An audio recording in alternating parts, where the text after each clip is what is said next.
দই তৈরি হয়ে যাবে।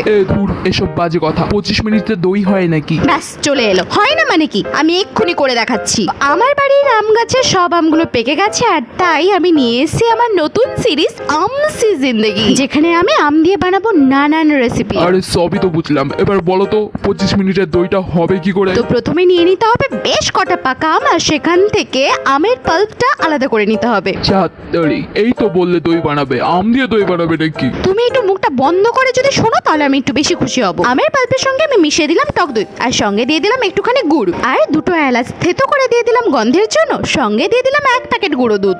আর ঠিক আছে, তারপরে ব্যাপারটা আমি বুঝে গেছি। ও মালটাকে পুরো মিশিয়ে দিতে হবে। মিক্সড করে একটা পাত্রে ঢেলে নিতে হবে ভাপে বসানোর জন্য। ব্যাস আর কি, ভাপে দিয়ে দিলে মোটামুটি 25 মিনিটের মধ্যে রেডি হয়ে যাবে আম দই ভাপা।